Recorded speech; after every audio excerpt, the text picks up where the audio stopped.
Como todos los viernes, Nayib Ziuliza nos ofrece una de sus magníficas entrevistas, esta vez a María Delfina Álvarez Calderón.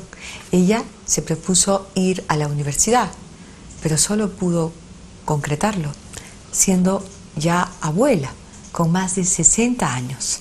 Estudió Historia en la Universidad Católica del Perú, se graduó con una tesis sobre el presidente Augusto B. Leguía y en la entrevista con Nayib Ziuliza nos cuenta esta fenomenal aventura. Hola amigos de Willax TV, como siempre con ustedes los viernes en la noche al lado de Cecilia Valenzuela. Hoy me toca entrevistar a un personaje fabuloso del siglo XX peruano, que es la hoy historiadora María Delfina Álvarez Calderón, una mujer que a los 71 años de edad decidió simplemente emprender la profesión de sus sueños, que es la investigación en el campo de la historia del Perú, con especial énfasis en la biografía del presidente Augusto B. Leguía. Pasemos.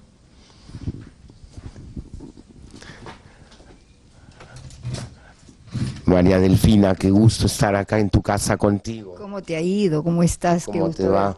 ¿Qué tal? Muchas gracias por recibirnos en tu mundo. Muchas gracias a ti por venir. Le contaba yo en la introducción al público que tú eres una mujer que a los 71 años de edad decidiste cumplir con la carrera de tus sueños e incursionar en la universidad, y con ello has alcanzado una maestría en Historia del Perú. Así es. Bueno, he podido al menos alcanzar mi meta de entrar a la universidad y estudiar, que era uno de mis grandes deseos desde que fui muy joven. ¿Por qué no estudiaste cuando eras joven? ¿Cuál era la circunstancia que le impedía a la mujer de tu generación poder llevar una profesión? Bueno, en realidad porque así era esa época, y estudiar para una persona, digamos, del género femenino era prácticamente muy imposible. ¿Para qué? Si las mujeres debían estar dedicadas a su casa, a la familia, al marido y a todos los menesteres propios del hogar. Tejer, bordar y cocinar. Etcétera. Y seguir así con los hijos, los nietos y los bisnietos. Pero tú eres de una generación de luchadoras que son las que le abre el camino a la mujer moderna del día de hoy. Tú quisiste estudiar medicina originalmente, ¿por qué no lo lograste? Bueno, no lo logré porque si no permitían, primero que nada, que había que ser mayor de edad, y eso implicaba tener 21 años, no 18 como ahora. Entonces eso implicaba ingresar a la universidad, y medicina peor aún, puesto que significaba, como decían mis padres, por lo menos mi madre, significaba el peligro de los contagios de estas enfermedades horribles de los hospitales, aparte de, bueno, la posibilidad de seguramente ver hombres desnudos, cosa que era otro tabú. Un escándalo en la época, ¿no? Porque incluso en los cuadros que existían desnudos masculinos, muchas veces estaban los niños prohibidos de entrar a los salones donde hubieran desnudos colgados. Así es. Y después había enfermedades como la tuberculosis, por ejemplo, que casi ni se mencionaban. Alguien que tenía tuberculosis y se iba a jauja, pues, un poco como que se dejaba bajo la mesa, no se manifestaba, ¿no? Era una época que siempre se ocultaban los males de las familias, ¿verdad? Por supuesto, las enfermedades venéreas, peor aún, ni siquiera se mencionaban, ¿no? En fin, eran temas que tabúes, prohibidos. De repente los mayores se ponían de lado o se iban de lado para hablar así a sotoboche, para mencionar alguna de esas cosas prohibidas. ¿Tú te casaste enamorada?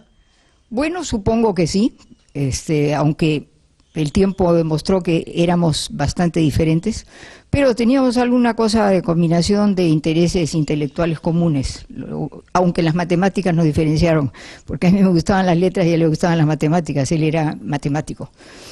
En la época del año 71 aproximadamente, tú decides incursionar en bienes raíces y convertirte en corredora. ¿Buscabas a través de ello una independencia económica, una independencia psicológica, porque eran pocas las mujeres que se convirtieron en empresarias en esa época del siglo XX. Bueno, definitivamente sí, porque por lo menos era una manera de hacer algo aparte de estar en la casa y de ocuparse de los menesteres propios de la casa, que no son precisamente los más entretenidos, por lo menos para mí no lo eran.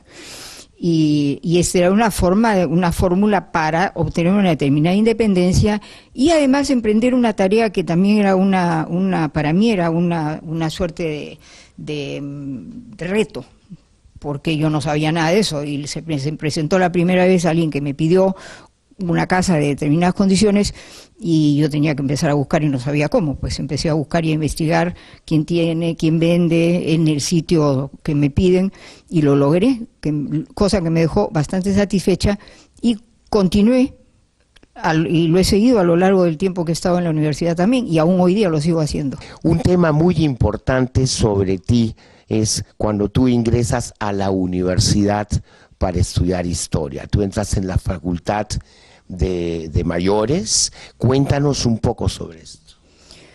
Bueno, fue una experiencia muy interesante que a mí me cautivó desde el principio, pero la primera parte, el primer semestre lo pasé con gente de 30 años para arriba, cuyo producto promedio resultaba puede ser los 40 más o menos, de manera que yo era un desbalance, porque entre 30 y 71 que yo tenía, pues ya no funcionaba el promedio que debía establecerse. Y bueno, fue muy interesante porque todos los alumnos iban porque ellos querían estudiar, trabajaban y hacían su esfuerzo para poder tener una carrera que no habían podido tener, o que la habían abandonado, o que por alguna razón no habían podido continuarla. Entonces ahí se hizo una suerte de hermandad entre esta gente de 40, 45 y yo, y habían dos de 30 y uno de 33. Y bueno, luego ya yo casi dejé de verlos, porque al semestre siguiente empecé a tomar clases con los chicos, porque este proyecto estaba hecho para gente que trabaja y que recién a partir de las 6 de la tarde puede tomarse un tiempo para estudiar. Pero yo no estaba en ese caso, porque yo podía hacer mis bienes raíces a la hora que me acomodara, no tenía un horario preciso. Pero dime una cosa, para ingresar a estos estudios ya como estudiante o adulto a partir de los 30 años, ¿también se tiene que someter uno a un examen de ingreso? Ah, sí, claro, hay que someterse a un examen de ingreso y además a una prueba con 6 profesionales en una mesa redonda, que creo que es más grave todavía que tomar un examen, donde dentro de digamos, con profesionales que son de la profesión a la cual uno pretende, a la cual uno aspira.